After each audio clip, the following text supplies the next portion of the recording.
So hello student, welcome to my YouTube channel. So आज audit marathon का एक और वीडियोस हम अपलोड कर रहे हैं। तो बेसिकली ऑडिट मैराथन का पर्पस क्या है? तो ऐसे स्टूडेंट्स जो कि अभी यूट्यूब चैनल पर फर्स्ट टाइम इस वीडियो को देख रहे हैं, तो हमने एक सीरीज स्टार्ट की है जिसमें कि ऐसे स्टूडेंट्स जिनका ऑडिट में बैकग्राउंड स्ट्रांग नहीं है, उन स्टूडेंट की हेल्प करने के लिए हम अराउंड आपको 20 आवर्स के ऐसे वीडियोस देने वाले हैं जिससे कि आपका ऑडिट के अंदर बेस स्ट्रांग हो जाए। केवल इन वीडियोस को देखकर आपके 50% से ज्यादा क्वेश्चन सही हो जाएंगे, एमसीक्यू और सिमुलेशन, और एंड आप ऑडिट को अच्छे से समझ पाएंगे।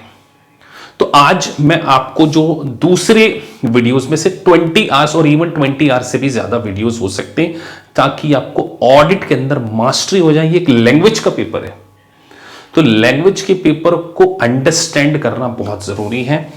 तो चलिए आज बेसिकली आज के इस लेक्चर में जो हम डिस्कस करने वाले हैं, एक सीपीए के द्वारा various kind of services provide की जाती है। Audit, review, compilation, financial statement preparation. तो स्टूडेंट को कंफ्यूजन होता है कि सर इनके बीच में डिफरेंसेस कैसे करें। तो आज इस वीडियो को देखने के बाद आपको ऑडिट, प्रिपरेशन, कंपाइलेशन और रिव्यू के बीच में पूरा डिफरेंस समझ में आ जाएगा। और मैं बिलीव मी आपके 5 क्वेश्चन डेफिनेटली इस वीडियो को देखकर ही एग्जाम में जब आप जाएंगे तो सही हो जाएंगे, क्योंकि इतना अच्छे तरीके से हम इसको समझेंगे। चलिए, तो बोर्ड पर आप देख रहे होंगे एक स्लाइड जहां पे मैंने मेंशन किया है 4 सर्विसेज के बारे में। तो सर्विसेज को समझें। Audit, review. तो देखिए, ऑडिट और रिव्यू के साथ में एक वर्ड डाला हुआ अश्योरेंस सर्विसेज, और compilation and financial statement preparation में नो अश्योरेंस। सबसे पहले समझिए सर, ये what is the meaning of assurance क्या होता है। देखिए, जब एक सर्टिफाइड पब्लिक अकाउंटेंट किसी कंपनी के फाइनेंशियल स्टेटमेंट का ऑडिट करता है, क्या करता है?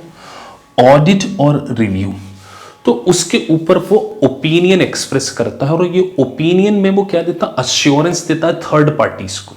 थर्ड पार्टी कैसे सर? एक हो गया ऑडिटर, एक हो गई वो कंपनी या मैनेजमेंट जिसके फाइनेंशियल स्टेटमेंट्स बने। थर्ड पार्टी जो उस फाइनेंशियल स्टेटमेंट के यूजर है, like shareholder, governments, lender, उस फाइनेंशियल स्टेटमेंट के ऊपर वो अश्योरेंस देता है कि कंपनी के फाइनेंशियल स्टेटमेंट एज पर एप्लीकेबल फाइनेंशियल रिपोर्टिंग फ्रेमवर्क यानी कि यूएस गैप या आईएफआरएस के अकॉर्डिंग बने। तो सर ऑडिट और रिव्यू में हमेशा अश्योरेंस दिया जाता है, लेकिन कंपाइलेशन और प्रिपरेशन थर्ड पार्टी के लिए नहीं होती है। यहां पर हम किसी थर्ड पार्टी को अश्योर नहीं करते, यहां पर हम फाइनेंशियल स्टेटमेंट में किसी प्रकार का कोई अश्योरेंस नहीं देते। पहली बात तो ये, तो सबसे बड़ा डिफरेंस तो यही है, ऑडिट रिव्यू में अश्योरेंस है, कंपाइलेशन और फाइनेंशियल स्टेटमेंट में किसी प्रकार का कोई अश्योरेंस नहीं है। यहां पर हम ऑडिटर वर्ड यूज करेंगे, यहां पर हम यूज करेंगे प्रैक्टिशनर या अकाउंटेंट। अब हम एक एक करके समझते हैं कि सर प्रिपरेशन क्या है, कंपाइलेशन क्या है। तो सबसे पहले प्रिपरेशन के लिए समझें। देखिए, जब किसी कंपनी के फाइनेंशियल स्टेटमेंट को प्रिपेयर करना हो, मतलब ऐसा सोचो कि मैनेजमेंट ने आपको ट्रायल बैलेंस दे दिया। बुक्स ऑफ अकाउंट्स बनाने के बाद उसके बाद बनता है ट्रायल बैलेंस, और ट्रायल बैलेंस के बेसिस पर आपने कंपनी के फाइनेंशियल स्टेटमेंट को प्रिपेयर कर दिया। उस ट्रायल बैलेंस, फाइनेंशियल स्टेटमेंट क्या है sir? Balance sheet, income statement, cash flow statement, statement of changes in equity. तो केवल कंपनी के फाइनेंशियल स्टेटमेंट को प्रिपेयर करा रहा, मतलब मैनेजमेंट ने एक सीपीए को हायर किया, बोले ये हमारा बुक्स ऑफ अकाउंट्स है, ये हमारी ट्रायल बैलेंस है, इसके बेसिस पर आप फाइनेंशियल स्टेटमेंट बना दो। तो मुझे बताइए, क्या इसको थर्ड पर्सन को इससे क्या लेना देना? क्या हम कंपनी की उस फाइनेंशियल इंफॉर्मेशन के ऊपर कोई ओपिनियन एक्सप्रेस कर रहे हैं कि ये ट्रू एंड फेयर है कि नहीं, करेक्ट है कि नहीं? तो हमारा काम यहां पर ओपिनियन देना नहीं होता। प्रिपरेशन में किसी प्रकार का कोई ओपिनियन नहीं है, कोई एश्योरेंस नहीं है। कंपाइलेशन में मैनेजमेंट क्या करता है? फाइनेंशियल स्टेटमेंट बनाकर और जो प्रैक्टिशनर की सर्विसेज लेता है कि ये फाइनेंशियल स्टेटमेंट ठीक बना है कि नहीं बना है। प्रिपेयर कौन करेगा? मैनेजमेंट, क्योंकि सीपीए के पास है ना फाइनेंशियल अकाउंटिंग में एक्सपर्टाइज होती है, वो पूरे यूएस गैप को पढ़ा होता है। तो जब आपके पास यूएस गैप का नॉलेज होता है तो आपको केवल ये देखना है कि ये फाइनेंशियल स्टेटमेंट सही बना है कि नहीं, एरर फ्री है कि नहीं, एज पर यूएस गैप के फ्रेमवर्क के अकॉर्डिंग कंपाइल है कि नहीं, मतलब प्रॉपरली डिस्क्लोजर्स आपने दिए हैं कि नहीं दिए हैं, अनसिक्योर्ड लोन को सही तरीके से क्लासिफाई किया है कि नहीं किया है, करंट और नॉन करंट एसेट्स के बीच में किस तरीके से डिफरेंस, मतलब वो केवल ये देख रहा है, कंपाइल कर रहा है कि जो इंफॉर्मेशन ऑलरेडी फाइनेंशियल स्टेटमेंट में प्रेजेंटेड है वो प्रॉपरली है या नहीं है, और जो यूएस गैप के अकॉर्डिंग अकाउंटिंग पॉलिसीज का डिस्क्लोजर देना है वो सही डिस्क्लोजर दिया है या नहीं दिया। तो प्रिपरेशन और कंपाइलेशन केवल मैनेजमेंट के लिए हम कर रहे हैं, और similarity independent is not required. Preparation में और कंपाइलेशन में इंडिपेंडेंस की रिक्वायरमेंट्स नहीं होती है। मतलब सर एक प्रैक्टिशनर ऐसी किसी कंपनी के फाइनेंशियल स्टेटमेंट को प्रिपेयर या उसकी कंपाइलेशन से रिलेटेड सर्विसेज दे सकता है जिसमें ऑलरेडी उसका इंटरेस्ट है, मतलब वो इंडिपेंडेंट नहीं है। सर इंटरेस्ट है मतलब सोचिए एक सीपीए ने एक कंपनी में शेयर होल्ड कर रखे, लेट्स से 15%, 15% की होल्डिंग, तो उस कंपनी का ऑडिट और रिव्यू नहीं कर सकता, क्योंकि ऑडिट और रिव्यू के लिए इंडिपेंडेंट होना जरूरी है, लेकिन प्रिपरेशन और कंपाइलेशन के लिए इंडिपेंडेंस की जरूरत नहीं है। तो सिमिलैरिटी क्या है? Independence is not required, no assurance is provided, किसी प्रकार का कोई अश्योरेंस नहीं है। आगे बढ़े, अब प्रिपरेशन की पूरी डेफिनेशन को हम समझेंगे। देखिए मैं है ना प्रोविजन को रीड भी करूंगा यहां पे, क्योंकि मैं ये चाहता हूं कि आप मल्टीपल चॉइस क्वेश्चन को जब करें या सिमुलेशंस को जब करें तो मेरी बातें आपको याद रहें। कुछ चीजों को मैं यहां हाईलाइट करने वाला हूं। तो सबसे पहले preparation engagement, the accountant should ensure that, ये वेरी वेरी इंपॉर्टेंट लाइन है, the accountant should ensure that each page of the financial statement includes on the indication that, यहां ध्यान रखना, each page financial statement include indication that no assurance has been provided, मतलब आपने किसी company के financial statement को बना दिया, आपने बैलेंस शीट बना दी, अपनी इनकम स्टेटमेंट बना दी, तो आपको हर पेज पर ये मेंशन करना पड़ेगा कि ये जो फाइनेंशियल स्टेटमेंट है ये ऑडिटेड नहीं है, ये अनऑडिटेड है, और हमने किसी प्रकार का कोई ओपिनियन एक्सप्रेस नहीं किया। We are not providing any kind of assurance. Independence is not required of the practitioner. मैंने आपको बताया कि रिलेटिव की कंपनी के फाइनेंशियल स्टेटमेंट को भी आप प्रिपेयर करने से रिलेटेड सर्विसेज दे सकते हो। ये बहुत इंपॉर्टेंट लाइन है, किसी प्रकार का कोई ओपिनियन भी नहीं होता, और एक और बात मैं लिख दे रहा हूं, कोई रिपोर्ट भी नहीं दी जाती है, ये नो रिपोर्ट। एमसीक्यू में आपको ये ध्यान रखना है कि प्रिपरेशन में कोई रिपोर्ट नहीं होती, केवल फाइनेंशियल स्टेटमेंट को प्रिपेयर किया जाता। डेफिनेशन पढ़ें, preparation engagement offer prepared financial statement on the behalf of the company, मतलब आप कंपनी के बिहाफ पर स्टेटमेंट प्रिपेयर कर रहे हैं। Accountant tax the financial information from the company, prepare the financial schedule for the management. हम केवल company से इंफॉर्मेशन लेंगे। एक अच्छी बात बताऊं, हमें यह भी चेक करने की जरूरत नहीं है कि वो इंफॉर्मेशन एक्यूरेट है या नहीं है, मतलब हमें जो भी इंफॉर्मेशन दी उसके बेसिस पे फाइनेंशियल स्टेटमेंट बना दो। इंफॉर्मेशन की एक्यूरेसी तक को चेक करने की जरूरत नहीं है आपको। कहां sir? Preparation. The financial statement do not need to state that they were performed by the external accountant, और हमको फाइनेंशियल स्टेटमेंट में ये भी मेंशन करने की जरूरत नहीं है कि इसको एक्सटर्नल अकाउंटेंट ने प्रिपेयर किया है। सिंपल हमारा काम कंपनी के फाइनेंशियल स्टेटमेंट को के लिए मैनेजमेंट से इंफॉर्मेशन लेना, उसको प्रिपेयर कर देना, बस। तो सर ये तो हो गया प्रिपरेशन। उसके बाद कंपाइलेशन एंगेजमेंट की कैरेक्टरिस्टिक। अब स्टूडेंट है ना प्रिपरेशन और कंपाइलेशन को एक जैसा समझ लेते हैं, वो उनको लगता है कि अलग अलग इंफॉर्मेशन ली उसको कंपाइल कर लिया, नहीं। कुछ डिफरेंसेस यहां पे भी सबसे बड़ा जो डिफरेंस है वो यही है पहले। अब दोनों के बीच में कुछ छोटे माइन्यूट डिफरेंस हैं वो मैं आपको बताऊंगा, and we'll solve few multiple choice questions also on the basis of this concepts. The accountant should ensure that each page of the financial statement include indication no assurance has been provided. तो sir compilation में भी यही करना है, हमें हर page के ऊपर mention करना है, लेकिन कंपाइलेशन में प्रिपेयर मैनेजमेंट करता है फाइनेंशियल स्टेटमेंट को, और यहां पर इंडिपेंडेंस इज नॉट रिक्वायर्ड। लेकिन हाउएवर अगर प्रैक्टिशनर इंडिपेंडेंट नहीं है तो इस फैक्ट को डिस्क्लोज किया जाता है कि कंपाइलेशन से रिलेटेड सर्विसेज प्रोवाइड करने वाला प्रैक्टिशनर इंडिपेंडेंट नहीं है। यहां पर इंडिपेंडेंट का डिस्क्लोजर रिक्वायर्ड होता है। क्या रिक्वायर्ड होता है? तो कंपाइलेशन में इंडिपेंडेंस का डिस्क्लोजर रिक्वायर्ड है, प्रिपरेशन में नहीं है। यहां पर मैनेजमेंट फाइनेंशियल स्टेटमेंट प्रिपेयर करके अकाउंटेंट की सर्विसेज लेता है कि उसने सही बनाया है कि नहीं। तो अगर हम थ्योरी पढ़ें, in compilation engagement the accountant basically read the financial statement, देखो क्या लिख रहे हैं, basically read the financial statement that were prepared by the management and determine if they were appropriated in form and free from obvious material error. मतलब किसी प्रकार का कोई मटेरियल एरर है कि नहीं, बस हमें बस यही देखना है। मतलब हम हमारी फाइनेंशियल अकाउंटिंग की एक्सपर्टाइज प्रोवाइड कर रहे हैं। However the practice is not, ये लाइन किलिंग है बेटा, यही पूछेंगे एमसीक्यू में।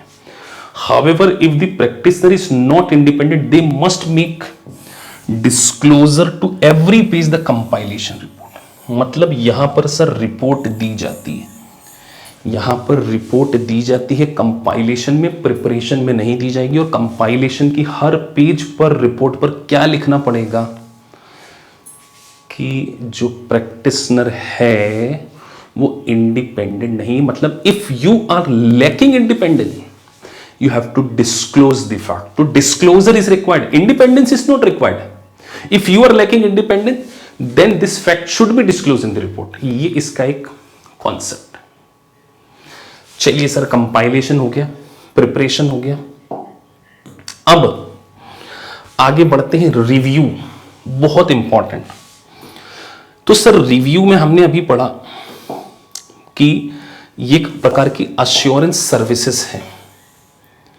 तो यहां ध्यान रखिए, रिव्यू एंगेजमेंट के ऊपर ऑडिटिंग स्टैंडर्ड नहीं लगते, रिव्यू स्टैंडर्ड लगते हैं। SSAR, statement of standard on auditing and review services. तो इसके कुछ की डिस्कशन। सबसे पहली बात, यहां पर इंडिपेंडेंस की रिक्वायरमेंट होगी। रिव्यू बगैर इंडिपेंडेंट के किया ही नहीं जा सकता। Review engagement for non issuer, मतलब sir private company is subject to SSAR standard. The accountant is required to be independent as a limited. ये लाइन को मैं हाईलाइट कर रहा हूं। यहां पर अश्योरेंस दिया जाता है, लेकिन लिमिटेड अश्योरेंस दिया जाता है। क्या दिया जाता है? इसको हम क्या बोलते हैं? नेगेटिव अश्योरेंस भी बोलते हैं। वर्ड याद रखना, लिमिटेड अश्योरेंस को क्या बोल रहे हैं? Negative assurance will be express the accountant should perform limited procedure which consist inquiry with the management and analytical procedure. Sir review में इंडिपेंडेंस रिक्वायर्ड है, लिमिटेड अश्योरेंस दिया जाता है, और यहां पर केवल दो ही प्रोसीजर परफॉर्म करनी है, मैनेजमेंट से इंक्वायरी करना है और एनालिटिकल प्रोसीजर को परफॉर्म करना। एनालिटिकल प्रोसीजर क्या होता है सर?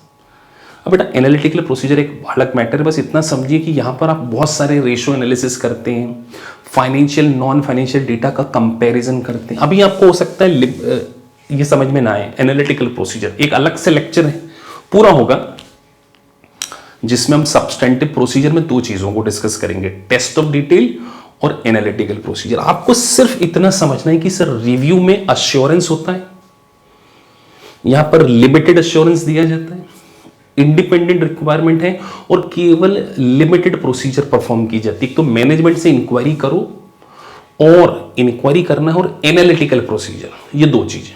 मतलब सर कंपाइलेशन और प्रिपरेशन में ये नहीं होता है, रिव्यू में एनालिटिकल प्रोसीजर भी आएगी और इंक्वायरी फ्रॉम द मैनेजमेंट। तो यहां का जो पर्पस होना है ये इंपॉर्टेंट है। Review engagement under require the use of limited procedure required independent, और ये जनरली किसके लिए किया जाता है? नॉन इश्यूअर, मतलब केवल प्राइवेट लिमिटेड कंपनीज के लिए ही आप क्या करते हैं? रिव्यू सर्विसेज प्रोवाइड करते हैं। मतलब इसमें जो ओपिनियन एक्सप्रेस किया जाता है ना, सिर्फ इतना किया जाता है कि फाइनेंशियल स्टेटमेंट में किसी प्रकार की मटेरियल मॉडिफिकेशन की रिक्वायरमेंट नहीं है। We are not aware of any kind of material modification. आपको कंपनी के फाइनेंशियल स्टेटमेंट पहले से प्रिपेयर है, आपको मैनेजमेंट ने दिया कि बोले आप क्या करना है। अच्छा, यहां पे अश्योरेंस है, मतलब यहां पे थर्ड पार्टी भी क्या कर सकती है? आपको अपॉइंट कर सकती है कि आप इस कंपनी के फाइनेंशियल स्टेटमेंट को रिव्यू कीजिए। तो आप मैनेजमेंट से इंक्वायरी करेंगे, उनसे पूछेंगे कि प्रॉपर डिस्क्लोजर दिया है कि नहीं दिया है, इंटरनल कंट्रोल मेंटेन है कि नहीं है, सभी लॉ एंड रेगुलेशन का कंप्लायंसेस आप क्या पूछ रहे हैं। आप देखो वेरिफिकेशन नहीं कर रहे हैं, आप कंपनी के डॉक्यूमेंट्स को वेरीफाई नहीं कर रहे हैं, वो ऑडिट में करते हैं। ऑडिट में आप क्या करते हैं? कंपनी के फाइनेंशियल स्टेटमेंट लेते हैं, उसको वेरीफाई करने के लिए डिफरेंट बहुत सारी ऑडिट प्रोसीजर परफॉर्म करते हैं। लाइक लेजर को वेरिफिकेशन करना है, एक्सटर्नल कंफर्मेशन करना है, एनालिटिकल प्रोसीजर करना है, टेस्ट ऑफ डिटेल करना है, मैनेजमेंट रिप्रेजेंटेशन लेना है। लेकिन यहां पे क्या करना है? आपने मैनेजमेंट से केवल इंक्वायरी करना है और एनालिटिकल प्रोसीजर परफॉर्म करना। मतलब यहां पे टेस्ट ऑफ डिटेल और इंटरनल कंट्रोल नहीं आएगा, यहां पर केवल लिमिटेड प्रोसीजर। मतलब कंपनी ने आपको फाइनेंशियल स्टेटमेंट प्रिपेयर करके दी, आपने मैनेजमेंट से पूछा, आपने लॉ एंड रेगुलेशन का कंप्लायंसेस कर लिया है, आपने कोई इसमें कोई फ्रॉड एंड एरर तो नहीं है, आपने अकाउंटिंग एस्टीमेट ले लिया, केवल मैनेजमेंट से पूछ रहे हैं, जाके बुक्स ऑफ अकाउंट्स को वेरीफाई नहीं कर रहे हैं। मतलब audit is a higher level service, तो उससे बिलो लेवल की जो सर्विस है उसको बोलते हैं रिव्यू। तो रिव्यू में इंडिपेंडेंस रिक्वायर्ड, लिमिटेड प्रोसीजर, इसका मैंने एक और वर्ड नाम दिया नेगेटिव अश्योरेंस। ये वर्ड याद रखना, नेगेटिव अश्योरेंस। ऑडिट में पॉजिटिव अश्योरेंस देते हैं। पॉजिटिव अश्योरेंस मतलब आप कंपनी के फाइनेंशियल स्टेटमेंट लेते हैं, उसका ऑडिट करते हैं, उसके ऊपर ओपिनियन एक्सप्रेस करते हैं कि कंपनी के फाइनेंशियल स्टेटमेंट एज पर applicable financial reporting framework prepare है, मतलब यूएस गैप के अकॉर्डिंग प्रिपेयर है, आप ये कह रहे हैं, you are giving positive assurance. Company के फाइनेंशियल स्टेटमेंट में किसी प्रकार का कोई मिस स्टेटमेंट नहीं है, all material factor properly disclose, ये पॉजिटिव अश्योरेंस। यहां क्या बोल रहे हैं कि कंपनी के फाइनेंशियल स्टेटमेंट में कोई गड़बड़ी नहीं है बस। तो ये छोटा सा डिफरेंस। तो इंडिपेंडेंट रिक्वायर्ड। उसके बाद अब कुछ ऐसे अटेस्टेशन एंगेजमेंट आते हैं जो कि ये क्या है, नॉन कंसीडर्ड अटेस्टेशन एंगेजमेंट। जैसे टैक्स प्रिपरेशन की सर्विस, किसकी? Tax practitioner service. आपने क्लाइंट आया, उसने आपसे इनकम टैक्स का रिटर्न प्रिपेयर कराना है, आपने उसको एडवाइस किया इनकम टैक्स की कंसल्ट, तो यहां कोई अटेस्टेशन नहीं है, किसी प्रकार का कोई अश्योरेंस नहीं दे रहे, ये कंसल्टेंसी सर्विसेज है सर।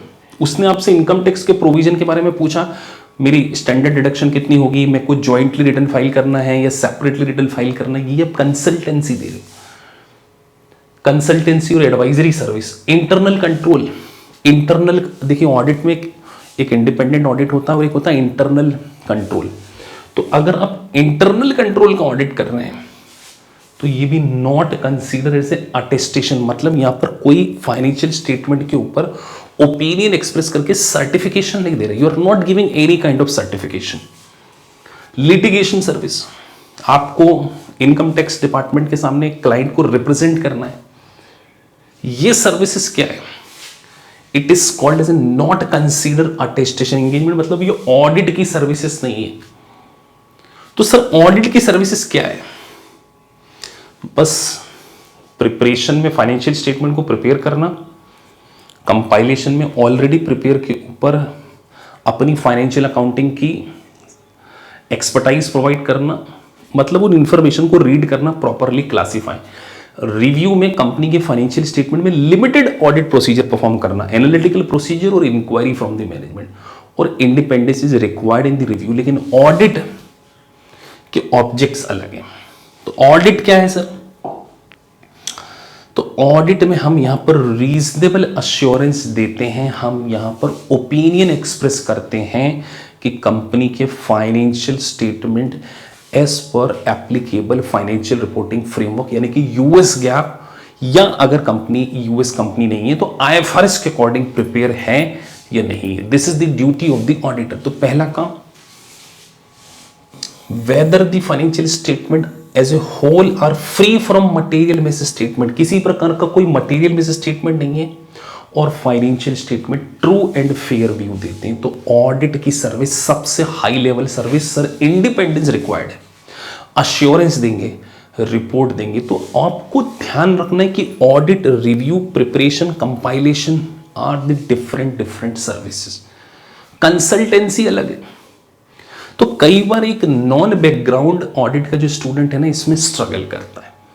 तो हमने इस लेक्चर को कवर किया। अब हम कुछ मल्टीपल चॉइस क्वेश्चन भी इसके बेसिस पे क्या कर रहे हैं, सॉल्व करेंगे, जिससे कि आपको एक प्रॉपर आइडिया लगे कि जो कंसेप्ट आपने पढ़ा है उसके बेसिस पे सीपीए के एमसीक्यू कर पाते हैं कि नहीं कर पाते। चलिए तो हम एमसीक्यूज की ओर चलते हैं। चलिए गाइस, सो अब जो हमने प्रोविजन समझे, प्रिपरेशन, कंपाइलेशन, रिव्यू और ऑडिट, उसके बेसिस पे कुछ एमसीक्यूज करते हैं, जिससे कि आपको फिर से एक आइडिया लगे कि आप अगर कॉन्सेप्ट को समझते हैं तो किस तरीके से आपके आंसर फ्रेम होते हैं। तो सैंपल बेसिस पे we will solve few multiple choice question. Which of the following procedure is ordinarily performed by the accountant? सीधे लिखा अकाउंटेंट, मतलब ऑडिट तो है नहीं। During engagement to compile financial statement of a non issuer, compilation के time क्या देखते हैं, क्या इंक्वायरी करते हैं? वो तो सर रिव्यू में करते हैं। इंक्वायरी और एनालिटिकल प्रोसीजर किसमें होती है? रिव्यू में। यहां तो हम केवल कंपनी के फाइनेंशियल स्टेटमेंट को रीड करते हैं और ये देखते हैं कि उसमें किसी प्रकार का कोई एरर तो नहीं है। केवल काम यही है, कंपाइलेशन। ये दिमाग में क्लियर होना चाहिए वीडियो सुनने के बाद। तो सर क्या इनमें से कोई ऑप्शन है? Determine whether there is substantial doubt about the entities ability to continue से कोई नहीं सर, ये नहीं हो सकता। Scan the entities record for the period just after the balance sheet date and identify subsequent event, तो ये भी नहीं। Consider whether the financial statement are free from obvious material mistake, sir यही होगा आंसर। क्योंकि हमने पढ़ा, मैनेजमेंट ने आपको फाइनेंशियल स्टेटमेंट दिया, आपने उसको रीड करना, उसमें किसी प्रकार का कोई एरर तो नहीं है। तो आपका काम केवल यहां पर यहीं तक था। चलिए एक और एमसीक्यू करते हैं। अब देखिए, आपको एलिमिनेशन आना चाहिए और कहीं प्रेजेंस ऑफ माइंड को भी यूज करते आना चाहिए। During the review of the work performed for a review engagement, supervising accountant becomes aware that information provided by the management is incorrect. Management ने आपको information दी, आप उनका review कर रहे हैं। In this situation, accountant should make inquiry of management regarding the intent of committed fraud. मतलब हम, क्योंकि हमें तो रिव्यू में पता है कि सर हमें दो ही काम करना है। इंक्वायरी मैनेजमेंट से किस बात की, कि जो फाइनेंशियल स्टेटमेंट में वो इंफॉर्मेशन करेगा उसकी इंटीग्रिटी के रिगार्डिंग नहीं करना है कि वो कोई कमिटमेंट फ्रॉड करना चाह रहे हैं कि नहीं करना। तो सर स्ट्रेट फॉरवर्ड बाहर, conclude that financial statement are misleading. अब मुझे बताइए, कुछ इंफॉर्मेशन अगर गलत दी है, इसका क्या मतलब पूरा फाइनेंशियल स्टेटमेंट गलत हो जाएगा? Not at all. Disclaimer of opinion, क्या सर ये ऑडिट है? ये तो सर रिव्यू है। डिस्क्लेमर, क्वालिफिकेशन, एडवर्स ऑडिट में दिए जाते हैं।